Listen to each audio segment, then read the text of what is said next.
दोस्तों, आज के वीडियो में हम सीखेंगे जो बिना मुस्तकिल जमीन नापी कैसे किया जाता है। तो दोस्तों, जब हम लोग कभी सीमांकन करने के लिए जाते हैं तो बहुत जगह ऐसा होता है, जंगल होता है, नदी होता है, तो हम लोग को क्या होता है, जो मुस्तकिल खोजने में दिक्कत होता है या आसपास में कहीं मुस्तकिल नहीं मिलता है।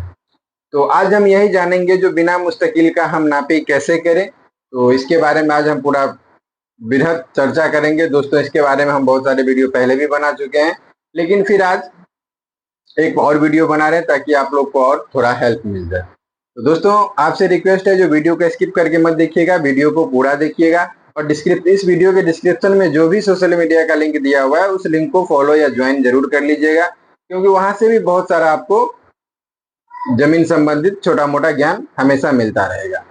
दोस्तों, अगर आप लोग इस चैनल पे पहली बार हैं तो कृपया चैनल को सब्सक्राइब और बेल आइकन जरूर दबा दीजिए, ताकि चैनल पे जो भी वीडियो डाला जाए वो नोटिफिकेशन के जरिए सबसे पहले आप तक पहुंचे। ठीक, तो चलिए वीडियो को शुरू करते हैं। ठीक है, मान लीजिए, देखिए ये एक प्लॉट है। ठीक, ये खेसरा नंबर 19 एक प्लॉट है और इसको हमको सीमांकन करना है। ठीक है, तरीका समझ लीजिए, वीडियो अगर गौर से देखिएगा तो सब कुछ आपको समझ में आ जाएगा। ठीक, अब ध्यान से देखिए, जो इसको हमको प्लॉट को हमको सीमांकन करना न, इधर इतना दूर में अगल बगल में कहीं भी सीधा लाइन पे मुस्तकिल नहीं है। मुस्तकिल मान लीजिए ये एक, यहाँ पे एक ठोस मुस्तकिल है तिरमेरा, यहाँ पे एक ठोस मुस्तकिल है चौमेरा, और यहाँ भी एक चौमेर है और यहाँ भी एक चौमेर है। ठीक है, और इस बीच में कोई भी, यहाँ से इतना दूर में, मान लीजिए हम व्हाइट बोर्ड पे बता रहे हैं, आप लोग नक्शा पे इसी तरह से समझ लीजिएगा, जो इतना दूर में बीच में कहीं भी कोई मेर का था पता नहीं है, सब कुछ नॉर्मल है, यानी सब कुछ मिटा हुआ है, आपस में मेर टूटा हुआ है। मान लीजिए कहीं पे बाढ़ आ गया, कुछ भी आ गया, जंगल है, जो भी है, तो इस तरह से यहाँ पे कोई भी मेर कायम नहीं है, सब मेर आपस में टूटा हुआ है। ठीक है, नक्शा पे हमको दिख रहा है जो भाई ये प्लॉट है। अब इस प्लॉट को हमको सीमांकन करना है। ठीक है, इस प्लॉट को हमको सीमांकन करना है। तो सीमांकन हम कैसे करेंगे, तो वीडियो में अंत तक बने रहें, ताकि इसमें जो भी कुछ बताया जाए वो सब कुछ आपको आसानी से समझ में आ सके। दोस्तों, वीडियो अगर अच्छा लगा आप लोग को तो वीडियो में एक प्यारा सा कमेंट, लाइक, शेयर जरूर कर दीजिएगा, ताकि आपके लाइक से हम लोग को भी वीडियो बनाने का थोड़ा सा मोटिवेशन मिलता है। तो देखिए, ये 4 मुस्तकिल है। ठीक है, यहाँ पे इस मौजा में जो फिलहाल बचा हुआ है ये 4 मुस्तकिल है। ये 4, इसको हम जो भी है, ये ठोस मुस्तकिल पूरा पक्का मुस्तकिल है। तो अब इसी मुस्तकिल के सहारे हमको क्या करना है, इस प्लॉट को चेक करना है। तो सबसे पहले आप इसको चेक करने से पहले, प्लॉट नापी करने से पहले, देखिए यहाँ पे क्या है, मेर कोई है नहीं इस बीच में। तो मेर कोई है नहीं तो हम क्या कर सकते हैं, यहाँ पे कटान चेक कर नहीं सकते हैं। कटान तो चेक कर ही नहीं सकते क्योंकि मेर है ही नहीं। तो आप लोग नक्शा पे देखते होइएगा, जो ये वाला दाहला बना रहता है, ये वाला दाहला बना रहता है। ठीक है, तो अब इस दाहला को हमको चेक करना है। सबसे पहला काम होगा, इस दाहला को चेक करना है, जो ये दाहला कितना है। ये मान लीजिए होना चाहिए कितना, 10 जरीब का। ठीक है, 10 जरीब का ये दाहला होना चाहिए। तो इसको हमको चेक करना है, जो 990 है या 980 है या 1010 है। ठीक, इसके बारे में हम बहुत सारा वीडियो दाला के बारे में बता भी चुके हैं, लेकिन यहाँ पे थोड़ा सा जरूरी है, तो हम आपको थोड़ा सा हिंट यहाँ पे दे देते हैं। ठीक, 990, 980 या 1010 है या 10 जरीब है। ठीक है, देखिए सबसे पहले समझ लीजिए, जो 990 का मतलब क्या होता है। 990, अगर मान लीजिए 990 स्केल है, एक ही स्केल के बारे में हम आपको बता रहे हैं, आपको सब कुछ समझ में आ जाएगा। मान लीजिए ये दहला है। ठीक है, ये दाहला इतना दूर का जो दूरी होना चाहिए वो होना चाहिए 10 जरीब। कितना होना चाहिए, एक दाहला का दूरी 10 जरीब। लेकिन नक्शा पे जो हमारा स्केल दिखा रहा है, नक्शा पे वो हमारा स्केल है कितना, 990 करी का, 990 करी का स्केल दिख रहा है। ठीक है, दाहला होना चाहिए 10 जरीब का, लेकिन दिखा रहा है कितना, 990 का स्केल दिखा रहा है। ठीक है, तो इसमें हमको क्या करना है, जो 10 जरीब नक्शा इसमें समझ लीजिए, तो 10 जरीब का होना चाहिए, लेकिन 990 का बना है, 990 का बना है। इसका मतलब क्या है, जो नक्शा कम बन गया है, ठीक है, नक्शा कम बन गया है। तो इसको हम क्या करेंगे, इसको हल करने के लिए जो टोटल दूरी 10 जरी बराबर 1000 करी होता है, तो 1000 में कितना करी का नक्शा है, 990 का, तो इसको हम लोग घटाएंगे तो कितना बचा, 10 करी। यानी ये जो नक्शा बना है 10 करी, 10 जरी पे 10 करी कम बना है। तो 10 जरी पे 10 करी तो एक जरी पे कितना हो जाएगा, 1 करी। यानी अगर 990 का स्केल बना हुआ है तो पर जरीब जो दूरी हमको चलना है उसमें क्या करना है, 1 करी हमको ऐड करना है, ठीक है। इसी तरह से पूर्व पश्चिम और उत्तर दक्षिण आप दोनों स्केल को चेक कर लीजिएगा, ठीक। अब देखिए जो सबसे मेन काम होता है, मुस्तकिल हमको पता है अगल बगल में नहीं है, मुस्तकिल सब पीछे है। और हम लोग नापी में ये बात जानते हैं, जो जब भी हम नापी का कभी भी दूरी चलाते हैं तो जितना लंब दूरी चलेंगे उतना हमारा नापी एक्यूरेट होता है। तो सबसे पहले हम क्या करते हैं, यहाँ पे एक नक्शा पे इस तरह से हम एक पेंसिल लाइन बना लेते हैं, ठीक है। नक्शा पे एक हम इस तरह से पेंसिल लाइन बना लेते हैं, ठीक। थोड़ा सा हमारा टेढ़ा हो गया, आप लोग का जो लाइन बनेगा ये पेंसिल लाइन सीधा बनेगा, ठीक। अब देखिए यहाँ पे हम स्केल चेक कर चुके हैं, जो भाई स्केल जो है ये 990 का है, ठीक है। तो यहाँ पे जो स्केल चेक कर लिए हैं, तो चौमेर टू चौमेर यहाँ पे जो दूरी है, मान लीजिए यहाँ पे नक्शा दूरी है, नक्शा दूरी है समझिए 9 जरीब 90 करी ही मान लेते हैं, 9 जरीब 90 करी। तो उस स्केल के हिसाब से यहाँ पे शहर जमीन होना चाहिए कितना, 10 जरीब, यानी 1000 करी।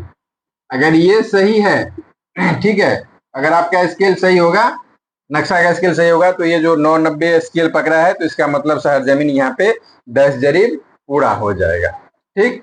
तो इस आधार से हम क्या किए, जो यहाँ पे पूरा दूरी हम चेक कर लिए, या नहीं कहीं कहीं क्या होता है, जो देखिए इसमें अगर एक दो भी मेर कहीं पे आपको सपोर्ट कर रहा है तो उस कटान को भी थोड़ा सा नॉलेज में रखिएगा, जो कहीं पे जमीन बढ़ तो नहीं रहा है। अगर नहीं है, कोई मेर ही नहीं है, तो हमको मजबूरी में क्या करना होगा, जो ये 990 का दूरी है, अगर एक शहर जमीन 1000 करी है तब तो ठीक है, नहीं है तो इसको हमको मजबूरी में करेक्शन प्लस करना पड़ेगा, क्योंकि कोई मेर यहाँ पे अवेलेबल नहीं है।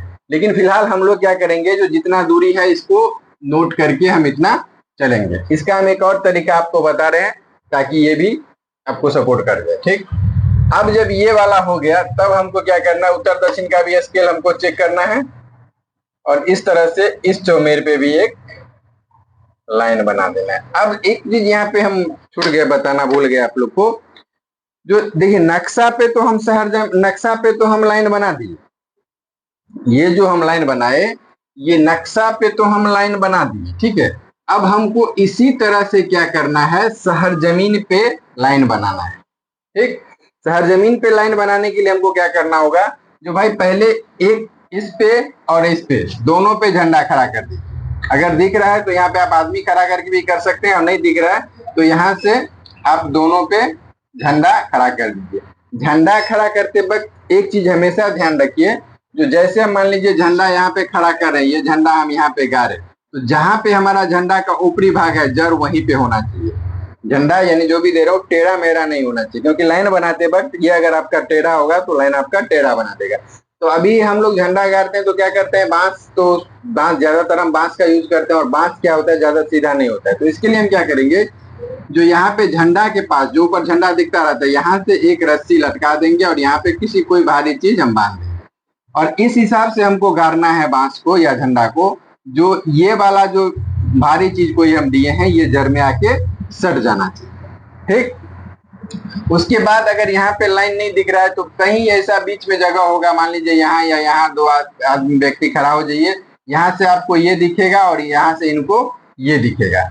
यहाँ जो व्यक्ति खड़ा है उनको ये झंडा दिखना चाहिए, और यहाँ जो झंडा खड़ा है उनको ये झंडा दिखना चाहिए। और यहाँ से थोड़ा आगे पीछे करके इधर उधर करके एक समय ऐसा आएगा जब ये झंडा आपको ये लाइन में मिलेगा और यहाँ पे जो व्यक्ति खड़ा है ये लाइन में मिलेगा। इस तरह से लाइन हम शहर जमीन पे भी बना देंगे। और लाइन बनाते वक्त हमेशा ध्यान रखिए जो लाइन पूरा सीधा रखना चाहिए, इसमें कभी कोई किसी भी प्रकार का दिक्कत नहीं होना चाहिए, नहीं तो अगर ये लाइन टेढ़ा हुआ तो आपका नापी गलत हो जाएगा। और ये जो हम तरीका बताए हैं आपको पास में साहुल करने का, हम लोग बोलचाल के भाषा में साहुल बोलते हैं, और आप लोग के भाषा में क्या बोलते होंगे, जो भी बोलते होंगे वो बताइएगा।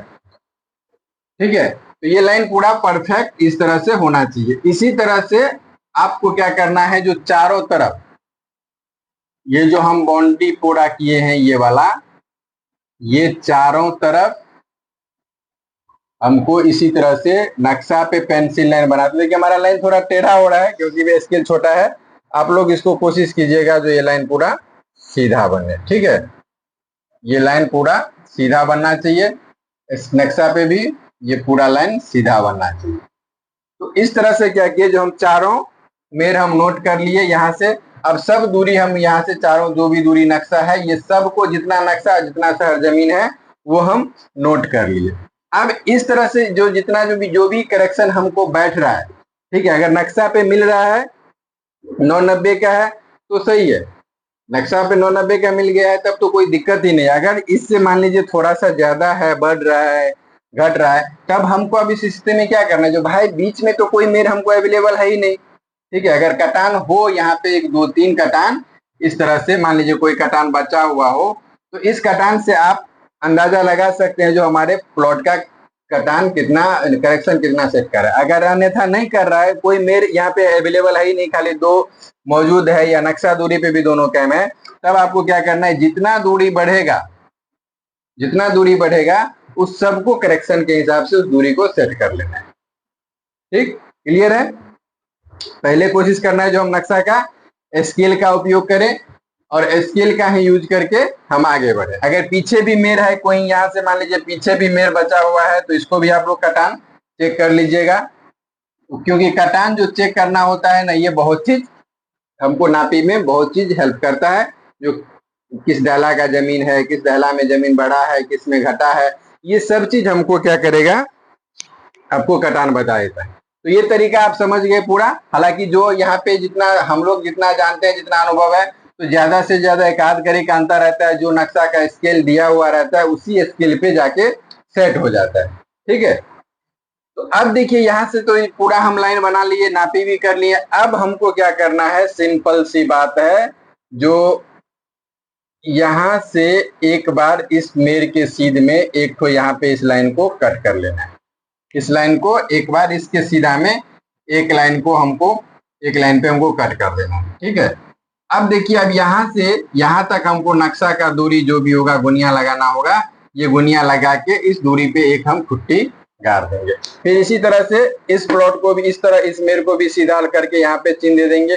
और यहाँ से भी जो भी दूरी या यहीं से डायरेक्ट जो दूरी लगेगा, ये दूरी हम यहाँ पे फिट कर लिए, चिन्ह दे दिए, फटी फटी गाड़ दिए।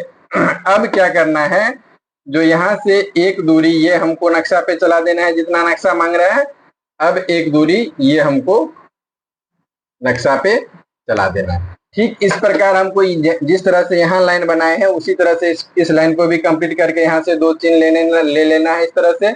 और जिस तरह से हम यहाँ पे सीधा लाइन बनाए हैं उसी तरह से आपको शहर जमीन पे भी लाइन बनाना है। ठीक है, पेंसिल लाइन के सहारे या बिना मुस्तकिल के सहारे जब भी हम नापी करते हैं तो हमको ये लाइन बनाना बहुत जरूरी हो जाता है। ये हमेशा आप कोशिश रखिए जो ये बिंदु जो आप पेंसिल लाइन भी दे रहे हैं वो हमेशा प्लॉट को छोड़ के नहीं, मेर के बीचों बीच काटे। और ये जो शहर जमीन पे लाइन बनाए वो भी आपका एग्जैक्ट लाइन होना चाहिए, वो हेरफेर नहीं होना चाहिए। फिर आप यहाँ से इस प्लॉट को यहाँ से लेके इसको लाइन चला दीजिए और यहाँ से लेके इस लाइन को चला दीजिए। ठीक है, जो भी दूरी होगा सब आके आपका करेक्शन के हिसाब, अगर यहाँ से यहाँ पकड़ा है, यहाँ से यहाँ जो भी पकड़ा है, ये सब आके आपका नापी सही होगा तो आपका एग्जैक्ट बैठ जाएगा। फिर इसी तरह से हमको क्या करना है, इस तरह से यहाँ पे एक कट लेके इस तरह से इस दूरी को यहाँ से जितना नक्शा मांग रहा है उस दूरी को चला देना है। फिर इसी तरह से यहाँ पे एक कट लेके इस तरह से नक्शा के दूरी को चला लेना है। बात खाली इतना हमको ध्यान रखना है, जो भाई ये जो 2 पॉइंट हमारा नक्शा पे पेंसिल बिंदु हम काटे इस मेर के सीधा में, वो यहाँ से नापी करके हमको पुराना है। और इस मेर के साथ जो भी हमारा करेक्शन टाइप हुआ था या जो भी करेक्शन हमको मिला था वो सब करेक्शन के साथ में देना है। फिर ये कंप्लीट हो गया, तब आपको क्या करना है, एक बार इस तरह से इसको भी मिला देना है और इस तरह से इसको भी मिला देना है।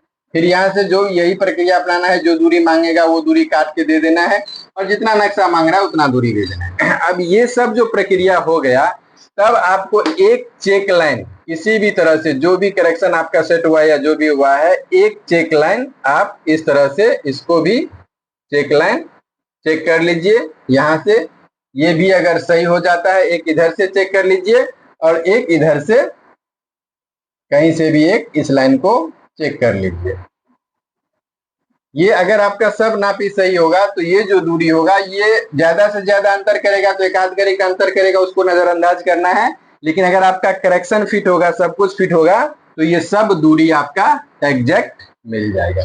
ठीक, अगर इसमें भी थोड़ा सा समस्या आ रहा है, जो आपको समझने में दिक्कत आ रहा है, तो फिर अब इस मेड़ से इस मेड़ पे एक पेंसिल लाइन बना दीजिए और जहां पे इस मेड़ पे लाइन काटेगा, जैसे मान लीजिए ये हम लाइन चलाए, सपोज दैट मान लीजिए जो इसी तरह से हम लाइन चलाए, मान लीजिए यहां से हम एक एवरेज लाइन दे रहे हैं, जो हम ये लाइन जगह पे भी इस तरह से हम पेंसिल लाइन इस तरह से हम यहाँ पे बना दिए। ठीक, ये पेंसिल लाइन, अब इस कोना से इस कोना में पेंसिल लाइन बना दिए।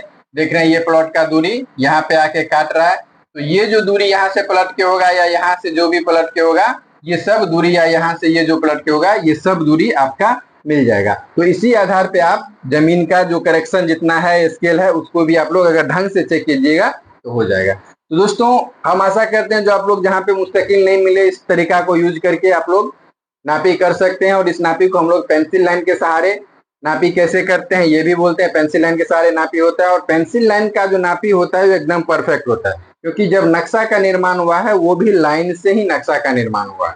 ठीक है, तो हम आशा करते हैं जो आप लोग इस टॉपिक को समझ गए होंगे। दोस्तों कमेंट में जरूर बताइएगा जो वीडियो कैसा लगा। मिलते हैं फिर नेक्स्ट वीडियो में, तब तक के लिए जय हिंद, जय भारत।